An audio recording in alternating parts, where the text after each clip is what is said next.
Olá, minha gente! Muito boa noite para você que está chegando aqui com a gente no Gazeta Esportivo. Estou muito bem acompanhada. Marina Buffon por aqui, porque Michele Gianella está nas suas merecidas folgas hoje e amanhã. Mas estou muito bem acompanhada. Além de você aí do outro lado, estou aqui com o nosso Osmar Garrafa. Tem palmas? Tem palmas! Sempre tem, pro Sempre tem. E pro José Paz, tem palma tem também? Palma também? Tem também. E pro telespectador, tem palma também ou não tem? Tem palma. Tem também. A gente vai falar de tanta coisa hoje. Espero que você fique por aí até as 7 da noite. Mas antes, tem dicas.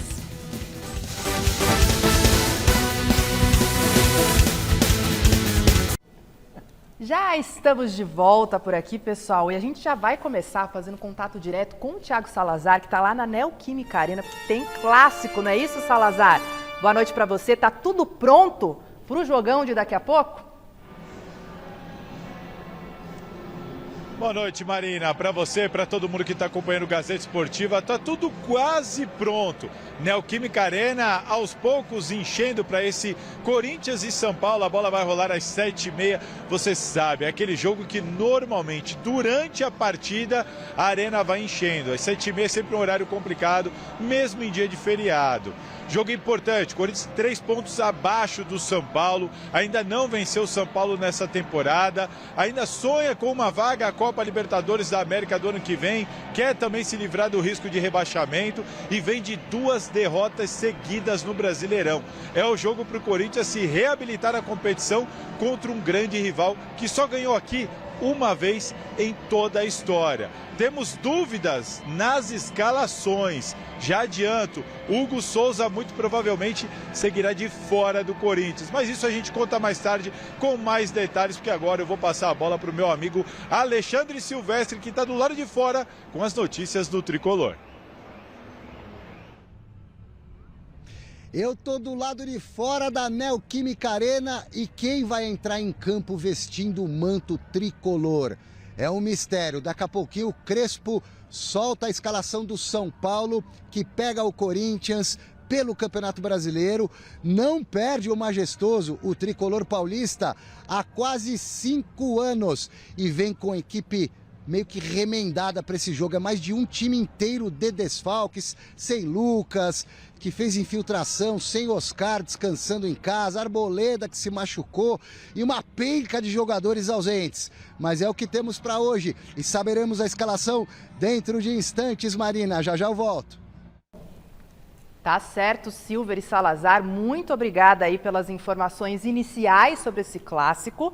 A gente daqui a pouquinho vai voltar a falar de futebol, porque antes temos uma outra notícia importante, mas no automobilismo. A ação movida pelo brasileiro Felipe Massa foi acolhida pela justiça inglesa, que levará o caso a julgamento. O piloto acionou a Formula One Management Limited, o ex-gestor da categoria Bernie Ecclestone e a Federação Internacional de Automobilismo por conta do acidente provocado pelo também brasileiro Nelsinho Piquet lá no Grande Prêmio de Singapura de 2008. A batida tinha o intuito de beneficiar o Fernando Alonso e gerou uma reviravolta na prova. O Massa acabou a corrida em 13º e perdeu o título mundial no final do ano para o Lewis Hamilton. A corte inglesa não pode mais alterar o resultado daquele ano, mas o brasileiro pede uma indenização. Gente, complicado isso aí, hein?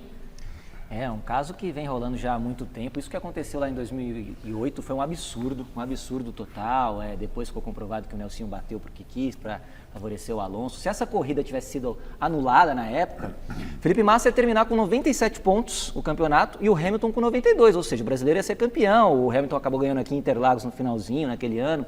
Enfim, eu acho que o Felipe Massa está corretíssimo em ir atrás dos direitos dele.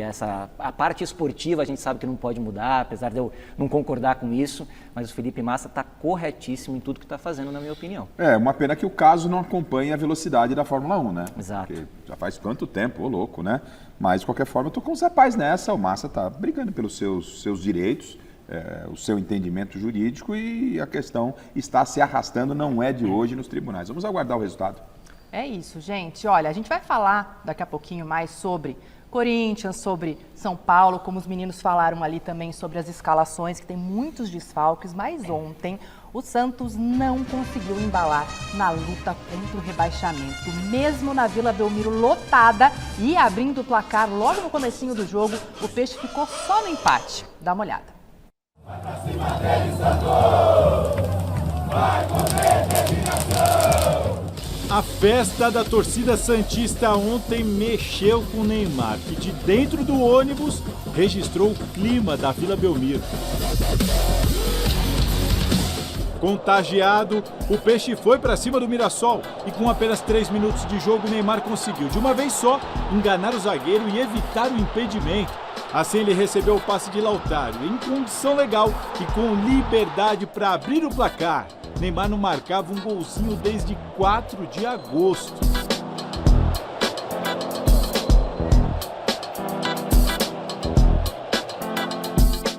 E o Santos continuou melhor que o Mirassol, criando oportunidades para ampliar a vantagem. Mas não é por acaso que a luta alvinegra é para evitar o rebaixamento. O castigo surgiu em um pênalti cometido por Neymar. Sim, ele mesmo. O camisa 10 foi ajudar na defesa e acabou chutando o Reinaldo. O VAR ajudou e o árbitro apontou para Cal. Brazão quase defendeu, mas não evitou. O empate do Mirassol com o 12º gol de Reinaldo nesse Brasileirão. Impressionante. Os minutos finais foram dramáticos para os dois times, porém, sem alteração no placar, pior para o Peixe, que agora vai visitar o Inter no Beira-Rio, com possibilidade de voltar ao Z4 com apenas 4 rodadas pela frente. Posso garantir o entrega e o compromisso ao final. O resultado, estamos em um esporte que há muitas variáveis neste esporte, me entende? Mas eu garantizo eso, o compromiso, o entrega, voy a exigir rendimiento como está, la productividad que falábamos, si continuamos con esta productividad, ¿sí? Y melhoramos la efetividad, bueno, vamos a estar más perto de nuestro objetivo. Tá, então, Osmar Garrafa, qual a sua análise sobre esse jogo que passa pela atuação de Neymar?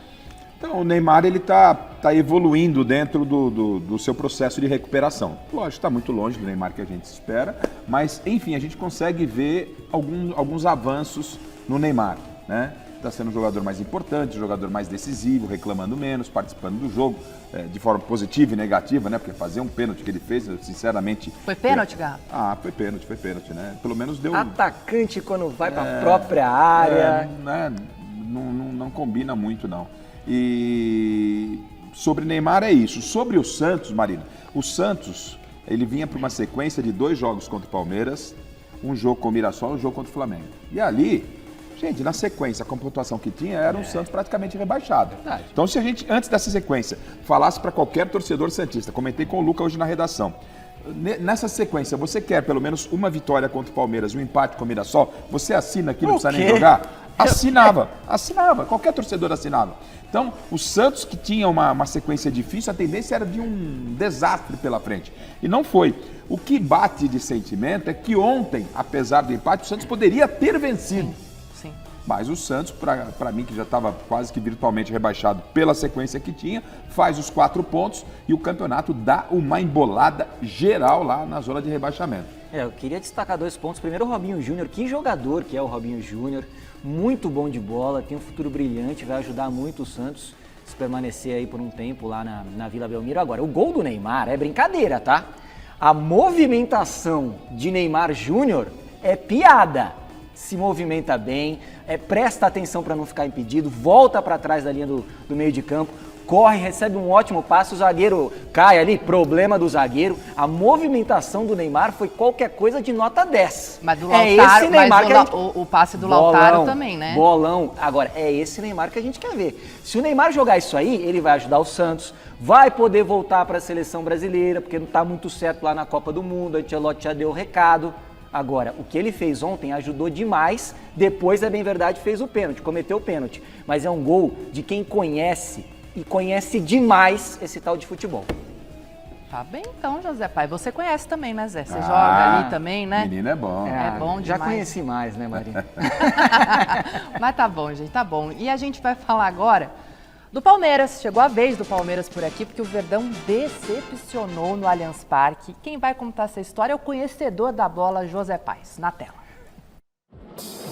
O Palmeiras entrou em campo para pegar o Vitória sabendo que o jogo valia muito mais do que os 3 pontos no Allianz Parque.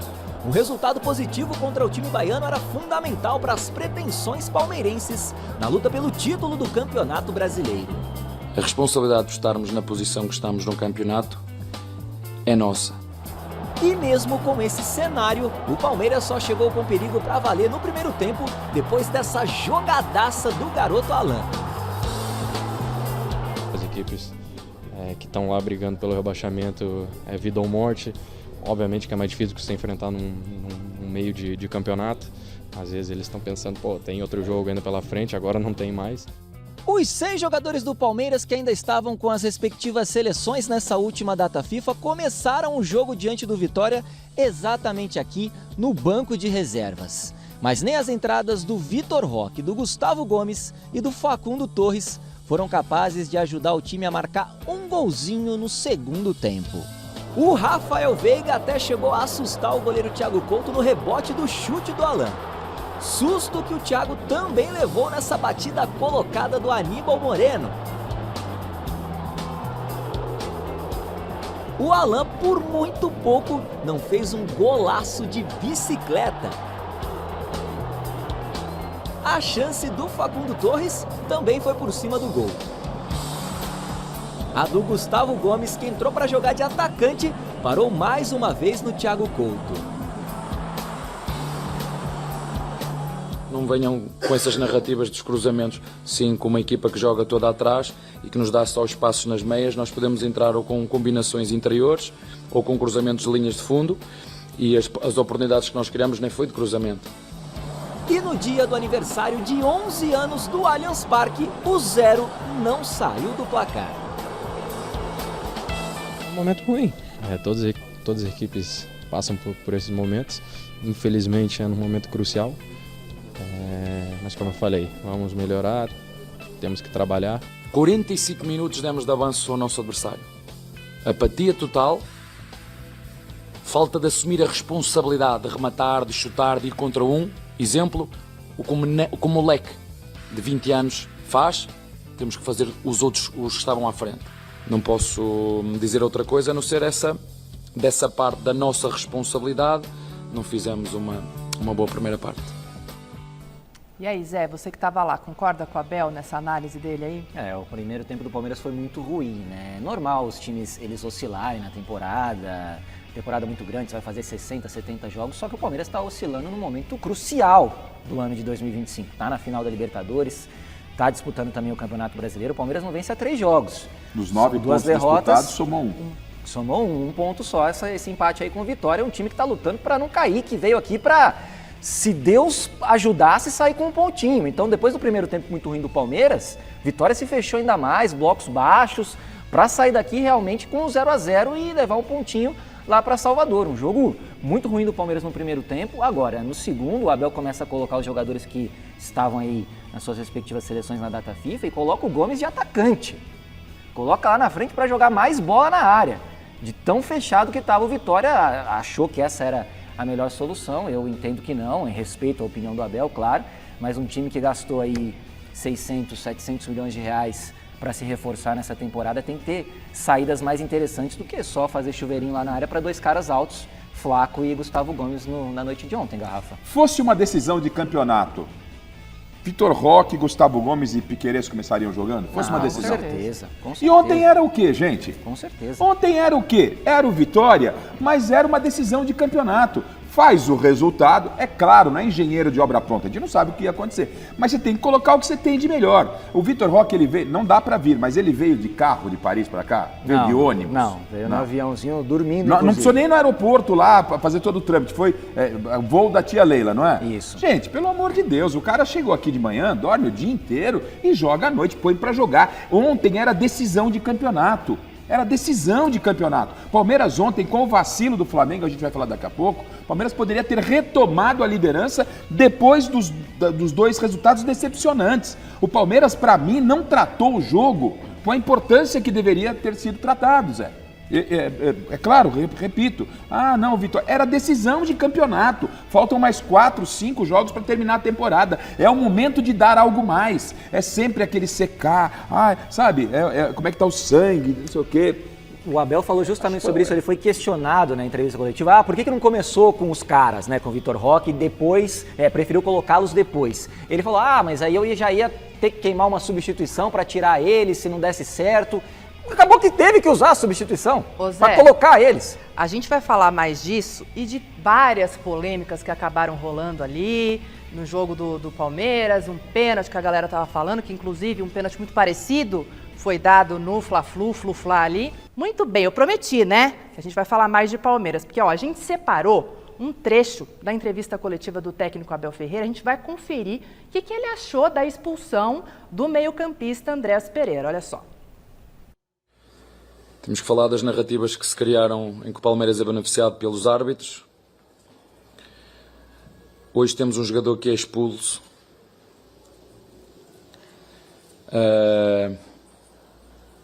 O Andrés leva o primeiro amarelo com o árbitro a 5 metros e o Andrés nem toca no jogador. Isto é claro, são factos, ok? No jogo contra o São Paulo, há um penalti para o São Paulo que toda a gente fez um escabeche, que ninguém toca na bola porque a bola furou o jogador e o jogador abalroa e toda a gente disse que é penalti. E mais, penduraram o árbitro, meteram um dos melhores árbitros brasileiros, meteram a cabeça dele a prémio. Eu não consigo entender como é que o árbitro hoje dá o primeiro amarelo, um lance a nosso favor, estamos em ataque, o Andrés ganha a bola, o jogador bem por trás, leva amarelo, o árbitro não viu, está à frente, o árbitro não viu. Será que também é bom pendurar este árbitro? Sabem porquê que o meu Andrés foi expulso? Foi dizer ao árbitro, é ridículo. E tudo o que ele escrever que não seja isto é falso.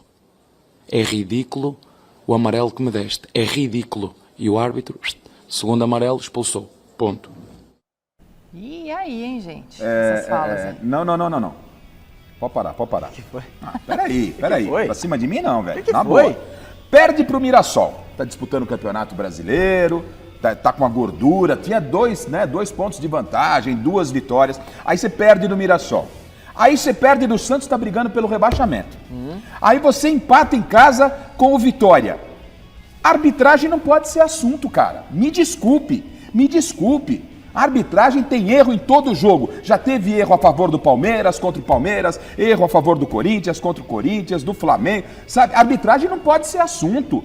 O problema do Palmeiras nesse momento é outro. É isso que tinha que ser discutido na coletiva. Eu queria ouvir o Abel falando por que da opção de preservar jogadores, se Libertadores é prioridade. Ficar falando de cartãozinho amarelo, aonde? Numa briga acirrada com a outra equipe de maior investimento no futebol brasileiro, ao lado do Palmeiras, que é o Flamengo. Dos 9 pontos ele fez 1, não dá para engolir o Abel na coletiva falando de cartãozinho amarelo e expulsão de seus jogadores. Para mim, é um assunto que não cabe nessa coletiva, Zé Paz. Agora, que, assim, na minha opinião, essa expulsão aí do Andréas não foi correta, não. Mas pode ser. Não foi correta. E quantas não tiveram? Não, tudo bem. E o pênalti pro São Paulo, Zé? Tudo bem, perfeitamente. Então a gente vai ficar aqui discutindo um mês. Perfeito. A arbitragem erra pra todo mundo. É isso. Não é só contra o Palmeiras, contra o Flamengo. É contra todos os times, porque a arbitragem do Brasil é muito ruim. Não tem um padrão, a gente já discutiu isso aqui. Agora, o árbitro depois colocou na súmula exatamente isso que o Abel falou. Que o Andréas o chamou de ridículo. E esse lance aí, ó, Zé? Isso aí não foi pênalti, né, gente? Os palmeirenses hoje lá na redação ensandecidos, ariscos, dizendo que foi pênalti. Gente, foi no ombro. Claramente no ombro, a imagem da transmissão mostra, os palmeirenses hoje aqui na redação queriam pênalti, mas não foi pênalti, bateu no ombro do jogador do Vitória, segue a vida, o Palmeiras não pode reclamar. O Abel não comentou desse daí, né? Ele saiu pra fazer uma defesa, o jogador do Vitória, saiu, desistiu no meio do caminho. Ele correu o risco. Mas dá uma olhada, ó, como ele vem. Não, e teve palmeirense aqui na redação falando, não, mas ombro também é braço. Gente, se ombro fosse braço, chamava ombro. Olha a imagem, Marina, quer ver? Ele sai pra fazer a defesa, ele vai convicto. convicto. No meio do caminho ele fala, eu não posso. Aí ele vai com o ombro. Não é possível o que fez o zagueiro, mas também acho que não foi pênalti não. Só que vocês da imprensa gostam desse negócio, foi pênalti, não foi pênalti. Tem um cara aí que apresenta o Mesa Redonda, adora. Esse rapaz é complicado. Esse cara adora essa confusão. Mas, gente, não é pra discutir isso daí, gente. O Palmeiras tem, o Abel tem, e o Abel é inteligente, ele sabe, ele tá mudando o foco. Quando ele vem falar de expulsão, o que teve de lance aí a favor do Palmeiras, a favor do Flamengo, contra o Palmeiras. Daqui a pouco a gente vai ver um do Flamengo, hein? Né? Agora, 9 pontos. Você deixou escapar 8, Abel? E como o Zé falou, num momento tão crucial, não dá, né? Véio. Não dá, realmente não dá. Pra mim não cola. Você tá falando do Flamengo? Vamos falar então? Bora. Vamos falar então, porque o líder do campeonato aí, brasileiro, o Flamengo ontem deu uma derrapada, gente. Sim, tropeçou no clássico contra o Fluminense. Vamos prestar atenção então na derrota do rubro-negro lá no Maracanã. Fluminense e Flamengo no Maracanã. Depois do empate do Palmeiras com Vitória, o Mengão não conseguiu aproveitar e perdeu a chance de abrir distância maior na liderança do Brasileirão. Aos 24 minutos do primeiro tempo, Lúcio Acosta bateu de primeira e acertou o ângulo de Rossi, marcando um golaço. 1-0 Fluminense.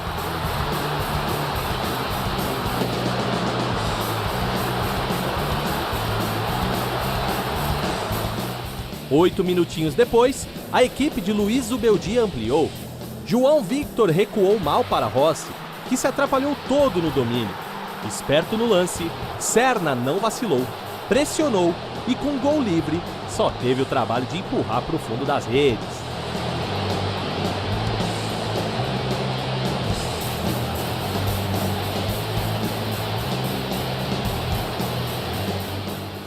No segundo tempo, reclamação dos flamenguistas. Nesse lance envolvendo Bruno Henrique e Thiago Silva, o árbitro David Oliveira Lacerda não marcou penalidade e não foi ao VAR para checar o lance. Mas aos 37 minutos da etapa final, aí sim o juiz da partida assinalou pênalti para o Flamengo, depois que Saul chutou para o gol e a bola bateu no braço de René. Na cobrança, Jorginho diminuiu, mas ficou por isso. Placar final, Fluminense 2, Flamengo 1.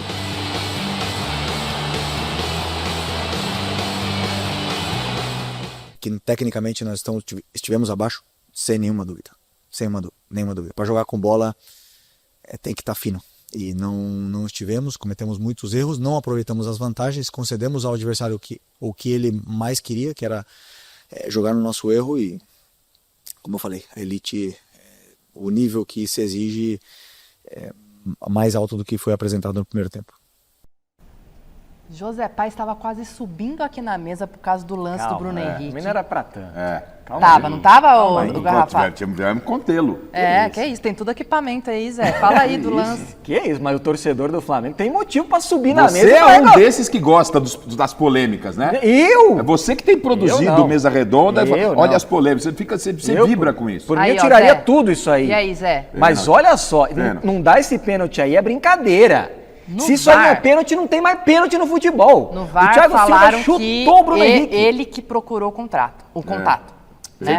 Que isso? Quem procurou o contato? Não, no VAR, o que foi dito foi que o Bruno Henrique ficou ali... Meu Deus do céu, então é óculos pra todo mundo, exame de vista. Pênalti. Porque não dá, Garrafa. Não, aí não se discute. O outro lance do René também, né? Aí eu acho que o VAR acabou acertando, pênalti, diferentemente daquele lance com o Vitória. Pra mim, completamente diferente. O pênalti foi bem marcado, não é?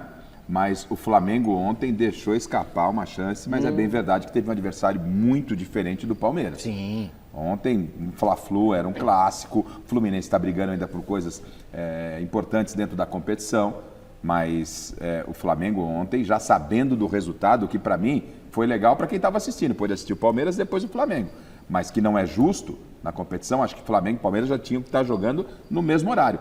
O Flamengo entrou em campo sabendo que poderia abrir uma belíssima vantagem, ampliar a vantagem, não foi isso que fez. E sobre o Rossi, se a gente puder ver o lance do Rossi, sabe o que aconteceu ali com o Rossi? Eu queria saber, né? Eu gostaria de saber. Sabe qual é o primeiro sintoma que que um garoto vai se transformar em goleiro? Sabe assim? Você não joga bem com o pé. É isso, né? Então, na pelada dos amigos, quando você começa a ir pro gol, é porque os caras não gostam de você jogando ali na linha. Você não tem muita habilidade. É isso, então coloco lá e às vezes, ó, dá uma olhada. Aí quer dar uma de jogador, de meia, de camisa. Cara, ele tinha que ter jogado pra fora essa bola e acabou. Quando criança, o Rossi já foi pro gol porque não sabia jogar com os pés. É isso e a grande maioria dos goleiros. E aí excesso de confiança dá nisso. Não pode. São detalhes que fazem um time campeão, Marina. E esse é um detalhe importante. Não pode acontecer esse tipo de coisa, não. O João Vitor complicou o lá, Rossi, mas o Rossi complicou o Flamengo. Dá um bicão pra fora. Bicão pra fora. Faz qualquer coisa, meu amor, mas isso aí não dá. Arrozinho, feijão temperado, né, Zé? Joga pra linha de fundo, pra linha lateral, pra qualquer lugar. Só não faz isso aí. E aí, o resultado que pro Palmeiras foi ruim, que foi o empate com o Vitória, acabou ainda sendo benéfico no sentido que o Flamengo não venceu. E agora as últimas 4 rodadas, você comentava sobre horários e tal, os horários serão os mesmos, né, de Palmeiras e Flamengo das partidas, porque os dois estão brigando pelo título e é o mais correto mesmo, o mais justo, agora nessa reta final, os dois jogarem em mesmo horário. Lá na Argentina, um amigo do Rossi, que jogava bola com ele na infância, comentou com o filho, eu sempre falei pra ele que o lugar dele era no gol, não sabe jogar com o pé. Ai, gente, olha, daqui a pouco nós vamos falamos de Palmeiras, vamos falar do clássico que daqui a pouquinho vai rolar a bola aí. Mas ó, saiu a escalação do Corinthians, hein? Eu vou chamar aqui Thiago Salazar no nosso portal aqui, que eu quero saber, Salazar, por favor, vem aqui com a gente para falar quais são os titulares do técnico Dorival Júnior. Olha só, Marina, adivinha, Memphis Depay, depois de 3 dias da data FIFA, Memphis Depay há 3 dias defendeu a Holanda, mais uma vez começa no banco de reservas, assim como aconteceu no clássico contra o Santos. Aliás, quase que eu fiz uma aposta com o nosso diretor, hein? Eu ia ganhar essa aposta. Campinho na tela para a gente falar o time do Corinthians para esse clássico contra o São Paulo. Como previmos aqui no início do programa, Hugo Souza ainda de fora por causa de uma lesão. O Corinthians tem Felipe Longo no gol, Mateuzinho de ala direita, linha de 3, João Pedro, que é o Choca, na verdade, Gustavo Henrique, Anrileri e o Matheus Bidu pela esquerda. Meio de campo, José Martínez, André Carrilho e Breno Bidon no lugar de Garro, suspenso hoje. Lá na frente, Guinegão de volta no lugar de Memphis Depay e Yuri Alberto. Hugo Souza nem no banco de reservas. O Corinthians também não pode contar hoje com Maicon e Ranieri, ambos ainda machucados. A Neoquímica Arena aos poucos enchendo por aqui. Teremos mosaico hoje, tudo sendo preparado ali no setor leste inferior e superior, com cordas alçadas ali ao teto do estádio. Enfim, teremos uma grande festa. A Neoquímica Arena deve lotar, mas é isso, de escalação nenhuma grande surpresa, porque Memphis Depay já era cotado realmente para começar no banco de reservas. Hugo Souza de fora, Maicon, Ranieri de fora, Garro suspenso. Formação com linha de 3, 2 alas, meio de campo com Bidon na armação e o Guinegão de volta ao time titular. Esse é o Corinthians dessa Neoquímica Arena, que teve uma reforma aqui, uma restauração do gramado, e olha, fazia tempo que eu não vi o gramado da Neoquímica Arena tão bonito, viu? Não sei se as nossas imagens conseguem mostrar para vocês a real dimensão do gramado da Neoquímica Arena, que está chamando a atenção de todo mundo por aqui. Vai, Marina! Muito obrigada, Salazar, pelas informações. Se antes José Paes quase subiu na mesa, agora eu quero saber de Osmar Garrafa, que estava aqui agora irritado. Garrafa, por quê? Por quê? Conta. Porque o Memphis não vai jogar. Isso tem que ser perguntado ao Dorival só após a partida. Eu vou acompanhar atentamente a coletiva, tem que ter uma explicação plausível. A data FIFA não vale como desculpa. Não vale como desculpa. Já faz 3... Eu cobrei o Vitor Roque, né, que tinha jogado um dia antes, no sentido de jogar uma partida decisiva para o Palmeiras. A partida de hoje é extremamente decisiva para o Corinthians. Olhe para a tabela de classificação, o Corinthians tem 42 pontos, tá? O Santos está subindo, o Juventude subindo. Se o Corinthians não perde, fica numa situação complicadíssima. O Corinthians não tem o Garro. Quem é o cara para chamar a responsabilidade? Não é? Subir na bola, quando o jogo está para acabar, é fácil. O líder, o cara que chama a responsabilidade, tem que aparecer, são nesses momentos. Não, eu vou pro jogo. Eu tô com um pouquinho de dor. Que isso, gente? O cara ganha por passe, o cara ganha por olhar, por piscadinha, por sorriso, o cara ganha por tudo. Mas não joga. Eu fui para a seleção da Holanda, eu não posso jogar. Eu tenho que ficar uma semana aqui. Aí vai jogar, vai se contundir, na próxima data FIFA fica inteirão. Aí ele tá. Data FIFA, ó, o Memphis. Data FIFA ele fica assim, ó. Aí ele volta da data FIFA. É uma moleza, velho. Ele veio de carro lá da Europa? Veio de carro? Eu não sei do que veio, só que ele tinha que jogar. Eu quero saber qual é a explicação do Dorival. A oportunidade pro Guinegão, né? Guinegão é um menino que joga muita bola, uma revelação aí do Corinthians, mas tô com garrafa nessa, pelo amor de Deus. Pelo amor de Deus, se o Memphis não pode jogar esse jogo, aí acabou. É de vidro, aí pô. Acabou. Vem pra cá agora, porque eu tô curiosa pra saber a escalação do São Paulo, que é outro time que tá aí remendado. Alexandre Silvestre tá na tela aqui com a formação do técnico Hernan Crespo. E aí, Silver? O visitante do Majestoso hoje, Marina, que não perde para o Corinthians em campeonatos brasileiros há quase 5 anos. Perdeu a semifinal da Copa do Brasil, jogo 1 em 2023, aqui mesmo na Neoquímica, e depois inverteu, venceu no Morumbi e bateu campeão contra o Flamengo. Mas para hoje, Campeonato Brasileiro, segundo turno, vamos lá. Enquanto o Memphis é preservado e começa no banco de reservas, o Hernan Crespo escala o que sobrou. Os 3 da data FIFA, Ferrarese, Tapa e Bobadilha, começam no banco de reservas. Esquema mantido com 3 zagueiros, querida Marina, e a escalação de São Paulo com o Rafael no gol. Os 3 homens da linha defensiva, Tolói, Alan Franco e Sabino. Pela ala direita, Cédric. 3 volantes, Pablo Maia, Luiz Gustavo e Alisson, além do Patrick fechando pelo lado esquerdo. Na frente, Ferreirinha na correria e Luciano no ataque, no comando do ataque. Será que teremos lei do ex hoje por aqui? Será, Silver? Obrigada pela escalação, pelas informações. Daqui a pouquinho a gente vai falar sobre essa escalação do São Paulo também, vamos dar nossos palpites, mas agora sim, falar de São Paulo todo remendado, gente. O que é isso? O Crespo colocou o que ele tinha mesmo, não tem jeito, Garrafa. Mas aí não há o que reclamar. Aí tudo bem, o pessoal está no departamento médico, tal, não teve essa história de data FIFA, não é? E são problemas que o Crespo tem sofrido muito dentro da competição. O Crespo está fazendo, para mim, um trabalho bom. Ele não vai na coletiva lá passar pano para ninguém. Pelo contrário. Ele é muito sincero, muito franco. Aliás, os treinadores que estão aí, a coletiva que vale a pena ser acompanhada é do Crespo. Né? Ele não fica com cascata, o que é da diretoria, o que é do departamento médico, é do departamento médico, se ele fica, não fica, quais são os problemas. E os problemas estão aí.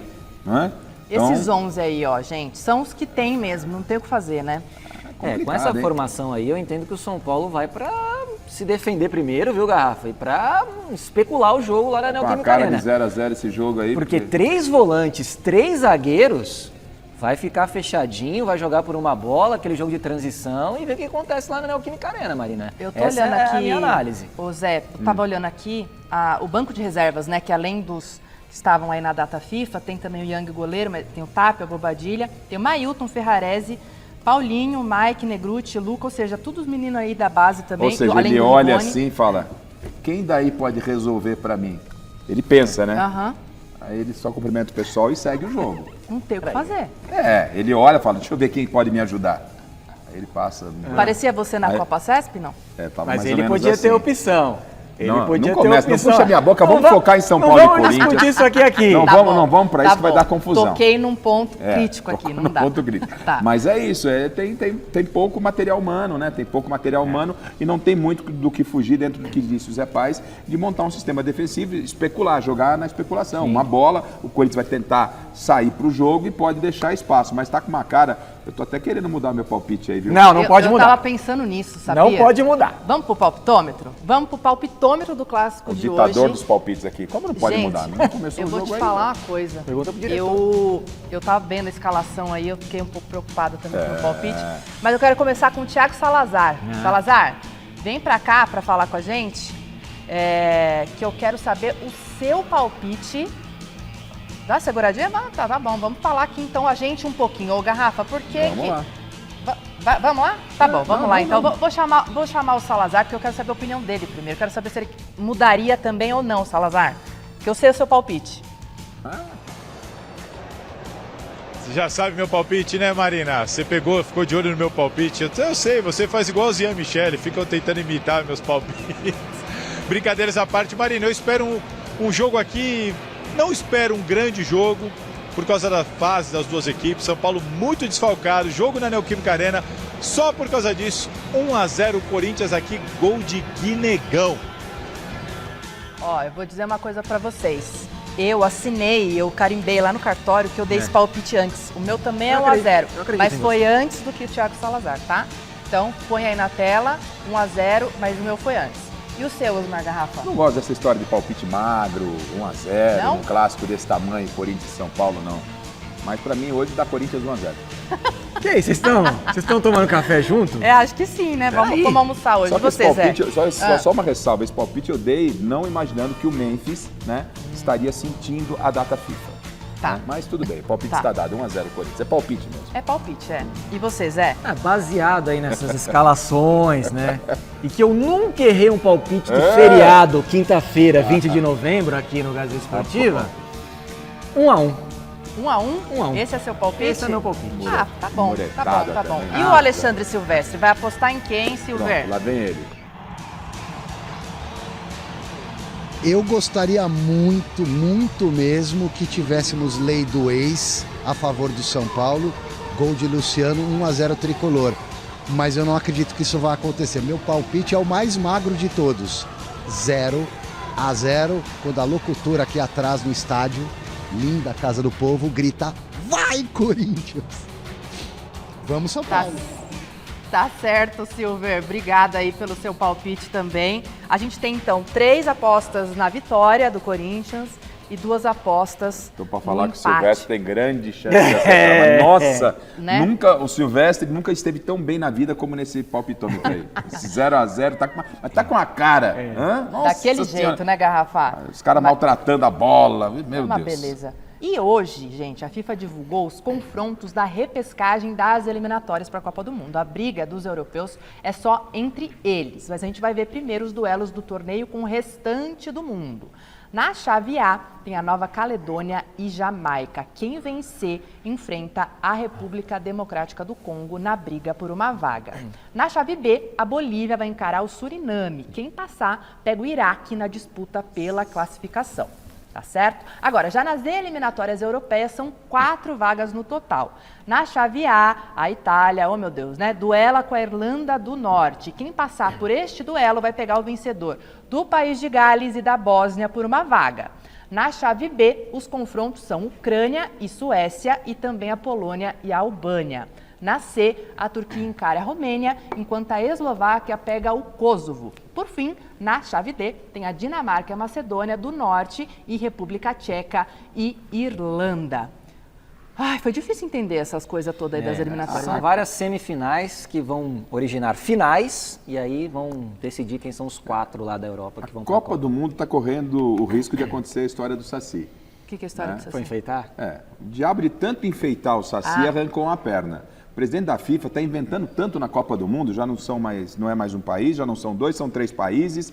Aí na outra Copa você vai começar num país que não vai ser sede. Aí agora a repescagem, parece que começa um outro torneio, ninguém consegue entender absolutamente nada. Um monte de equipe, muitas delas sem qualidade técnica. É tudo isso. em março isso aí? Estão destruindo o presidente da FIFA, com todo o respeito, que está olhando só para negócio, está destruindo a Copa do Mundo. Copa do Mundo muito legal, centralizada num país, só a elite do futebol, no sentido daqueles que se classificaram, vão à Copa do Mundo. Agora está uma bagunça generalizada. Sei lá, essa Copa do Mundo, não sei. Tem muita política envolvida aí, claro, e esses jogos aí são todos jogos únicos, lá no final de março do ano que vem, na data FIFA. Respeitar a tradição, né, Zé, eu acho. Agora, a Itália acho que vai dar ruim. Mais Pô, não uma fala vez, isso, Zé. o time da Itália é fraquíssimo, acho que é a pior geração da história da Itália. A Itália não vem jogando as últimas Copas do Mundo e vai ter trabalho, vai ter um País de Gales ali, pode ter um País de Gales pela frente. Dá uma olhada, Zé. Antigamente, repescagem, você ia lá jogar uma partida isolada com o time, ganhou, classificou, perdeu. Dá uma olhada, é um outro campeonato. É um Zé. mini torneio. É um outro campeonato. Você tá maluco. Ó, tem 1, 2, 3, 4... São 8 brigando por uma vaga, é uma loucura. No próximo dia 5 agora de dezembro, em Washington, lá na capital dos Estados Unidos, vamos ter o sorteio dos grupos da Copa do Mundo. E aí já também deixando espaço ali, vai ser o sorteio? Dia 5 de dezembro. Começa no dia 5, acaba no dia 6. Porque é tanto time para sortear, a Copa do Mundo tá inchada, né? Tá inchada. E sabe, gente, que o único técnico, pelo menos até agora, brasileiro, é o Silvinho, com a Albânia aí, ó, sabia? Tá fazendo um ótimo trabalho. Um ótimo trabalho, animadão, que conseguiu a vaga na repescagem. O quê? Do meme. Lembra do meme? Ah, tá. Evita! É verdade, eu tinha esquecido desse meme, gente.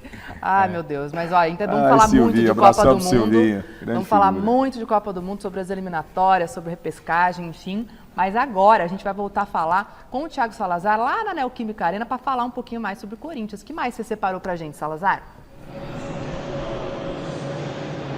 Olha só, Marina, os times já estão em campo aqui no aquecimento, estamos acompanhando o aquecimento das duas equipes, Neoquímica Arena enchendo aos poucos, previsão de público na casa dos 40 mil torcedores. Provavelmente não teremos a Neoquímica Arena lotada, mas sim muito cheia. Retrospecto desses dois times aqui na Neoquímica Arena, são 11 vitórias do Corinthians, um empate e só uma vitória do São Paulo aqui, desde a construção do estádio corintiano aqui em Itaquera. O Corinthians em clássicos muito forte em 2025 aqui na Neoquímica Arena, são 4 vitórias, um empate e nenhuma derrota. Em compensação, o Corinthians vem de 6 derrotas e um empate contra o São Paulo num retrospecto geral. Nessa temporada já enfrentou o São Paulo 2 vezes, perdeu os 2 jogos, mas ambos no Morumbi. Portanto, o Corinthians, aqui no Campeonato Brasileiro, é só o 14º melhor mandante. O Corinthians não tem tido bons resultados numa sequência contra o São Paulo, não tem tido uma grande campanha no Brasileirão jogando em casa, mas fato é, contra o Tricolor aqui na Neoquímica Arena e em clássicos em 2025 aqui na Neoquímica Arena, aí sim o Corinthians tem feito muito bem a sua lição de casa. Então hoje a gente vai ter essa prova dos 9, né? Um Corinthians que vai por esse lado do bom retrospecto em casa contra o São Paulo ou do mau retrospecto na temporada jogando aqui em Itaquera. E só para voltar naquele assunto do Memphis Depay que vocês estavam debatendo, contra o Santos, no clássico contra o Santos, a última vez que Corinthians e Santos jogaram na Vila Belmiro, o Memphis Depay fez a mesma coisa. Ele ficou injuriado, ele ficou insatisfeito de ter sido escalado na convocação retrasada dele pela Holanda. Quando ele voltou, o Dorival perguntou, ele falou que estava bem, o Dorival pôs para jogar, e no primeiro tempo ele sentiu uma lesão. Ele ficou incomodado com aquilo, e o que aconteceu? Contra o Santos, o Memphis Depay também pediu para não jogar, para não começar jogando, depois de 3 dias de uma partida pela Holanda. Agora, mais uma vez, a mesma coisa. Jogou 62 minutos na segunda-feira. Ficou na segunda, ele viajou, e aí teve terça, teve quarta, hoje quinta-feira à noite, e o Memphis Depay pede mais uma vez para começar no banco de reservas, ou o Corinthians, por precaução e para não ouvir graça do holandês, preferiu assim fazer. Portanto, essa é a situação do Memphis Depay, o que envolve a decisão de Dorival Júnior de deixar o holandês no banco de reservas. Portanto, é a segunda vez seguida que ele faz isso com o Corinthians. Passo a bola para você, Marina. Olha, eu acho que o Garrafa tem uma pergunta, não sei se o Salazar vai conseguir responder ou não, mas qual que é a sua pergunta? Eu queria saber o que a diretoria do Corinthians pensa em relação ao futuro do Memphis, né? Renova, não renova, paga uma bala para esse cara jogar quando ele quer, entendeu? Eu não sei qual o posicionamento da diretoria do Corinthians quanto a isso. Acho que a torcida corintiana merece essa resposta. O Corinthians é maior do que qualquer jogador. A instituição é maior que qualquer jogador. Eu acho que, assim, o jogador, ele... de repente tá com uma lesão, tá voltando de uma lesão, não tá se sentindo bem ainda, não tá se sentindo confiança para jogar. Acho legal ele comentar com o técnico tomar a melhor decisão. Agora, essa situação do Memphis é muito específica e me parece que o Memphis, ele escolhe a partida que ele quer jogar. Aqui eu quero jogar, aqui eu não quero, aqui eu quero ficar no banco, aqui eu não quero nem ser relacionado. Isso não é bacana, quem mesmo manda que no seja o time Memphis. é ele ou o Dorival? Exatamente, o técnico é o comandante. O Memphis é um grande jogador, um cara que tem história na seleção da Holanda, um cara que é campeão paulista com a camisa do Corinthians, é importante na história, tudo. Mas assim, Ele é mais uma peça. Ele não pode ficar escolhendo o jogo, Garrafa. O Isso é uma Dorival loucura. tem que esclarecer na coletiva se foi um pedido do Memphis, se o Memphis pediu, né? Se é problema técnico, se é por causa da data FIFA, o Dorival tem que explicar. E se o Memphis pede, se eu sou o técnico, o Memphis pede pra mim, não tô bem pra jogar, então você vai ficar na sua casa. Você não tá bem, você fica lá, se recupera, depois a gente conversa. Se não, se o Dorival deixar esse holandês, toma o vestiário de assalto, o vestiário é dele, né? O Corinthians não é do Memphis Depay. Tem que deixar claro, o Corinthians não é do Memphis Depay. O Corinthians teve Sócrates, Rivelino, tanto jogador importante, né? Agora o Memphis Depay se acha o dono do Corinthians. Eu não concordo com isso. Tá certo, gente. Aí é a opinião do Osmar Garrafa. E a gente vai fazer aqui um último contato com o Alexandre Silvestre. Ô Silver, você tem, né, uma declaração de um dirigente do São Paulo, é isso? É isso, Marina, porque o que restou para o São Paulo tentar uma vaguinha na pré-Libertadores. O São Paulo é o 9º colocado do Campeonato Brasileiro, 45 pontos, empatado com o Bragantino em 8º, só que o São Paulo tem um jogo a menos. Se você pensar em G7, o 7º colocado é o Bahia, que tem 8 pontos a mais do que o São Paulo, porém um jogo a menos, ou a mais, melhor dizendo. A matemática para o São Paulino é a seguinte, tem que rezar para o Cruzeiro bater campeão da Copa do Brasil, o G7 virar G8, abrir mais uma vaga para o São Paulo tentar matematicamente essa classificação para pré-Libertadores do ano que vem, porque impacta diretamente na grana, no planejamento. Não estou nem falando de tradição, de importância de título e principalmente no planejamento. O Rui Costa, diretor executivo de São Paulo, concorda com a tese e falou disso ontem. Vamos ouvi-lo. Estar numa Libertadores ou estar fora da Libertadores, para nós que trabalhamos aqui há 5 anos de uma forma muito comprometida, faz diferença. A gente percebe que o mercado tem reagido de forma distinta. Por isso é tão importante estarmos na Libertadores, né? Aliás, como temos buscado estar quase todos os anos, né? Por isso é tão importante o São Paulo conquistar 3 pontos hoje aqui contra o Corinthians, na Neoquímica Arena. A bola vai rolar daqui a pouquinho. Vocês têm ao fundo o estádio do Corinthians, a Casa do Povo enchendo. Eu tô falando de um barranquinho que tem aqui atrás do Gol Sul, onde a vaquinha mimosa, muitos anos atrás, pastava. E ela foi pastar em outra freguesia, porque hoje ergue-se aqui esse estádio muito bonito do Corinthians, mas que tem todos esses problemas também, né, de pagamento, de atraso, etc e tal, mas deu certo, a vaquinha foi pastar pra lá e hoje tá aqui o estádio do Corinthians e o jogo começa daqui a pouquinho. É Corinthians e São Paulo, é majestoso, Marina, os dois brigando por vaga na pré-Libertadores, só que o Corinthians tá na semifinal da Copa do Brasil. Se bater campeão da Copa do Brasil, garante a vaga direta na fase de grupos. Beijo, eu volto já já no Jornal da Gazeta. Tá certo, Silvia. Beijo, bom trabalho por aí. Uma vaga na Libertadores é uma obrigação. Mas não adianta ir pra Libertadores passar vergonha, depois falar que não tem time. Tá amargo, hein? Mas não Nossa, gente. Tá amargo, não é. A vaga pra Libertadores. Tá ruim, nada tá bom, Zé, senhor, não, hein? mas é irritante. É um Corinthians de São Paulo. Eu cheguei da Holanda, não posso jogar, sabe? O jogador tá muito mimado. A verdade é essa, o jogador tá muito mimado. Não pode, quem tem que mandar lá é o Dorival, cara. Não é possível. Mas São Paulo. Vamos mas só então, falar do São Paulo. Mas então, sobre o São Paulo. Sobre o São Já Paulo. que o senhor tá bravo com o Memphis. Eu acho que essa vaga do São Paulo na Libertadores do ano que vem tá muito no campo do sonho. Tá muito longe da realidade. O time tem muitos desfalques. Você tem razão. O São Paulo foi ganhar do Corinthians aí a primeira vez no ano passado com o Carpini, demorou pra caramba. O São Paulo não consegue jogar bem lá na Neoquímica Arena. Tem desfalques para a partida de hoje. Então eu entendo que vai ser um jogo bem complicado pro São Paulo e aí entra naquilo que eu disse. Vai ter que especular, vai ter que jogar por uma bola, transição, aquela coisa toda. E hoje tem times jogando melhor que o São Paulo, times que estão brigando também pela Libertadores. Fluminense ontem, um deles, ganhou do líder do campeonato. Era um clássico? Beleza. Mas foi lá e ganhou. Esse campeonato tá tão maluco, Zé, que pode dar um São Paulo na pré-Libertadores, né? Não sei não.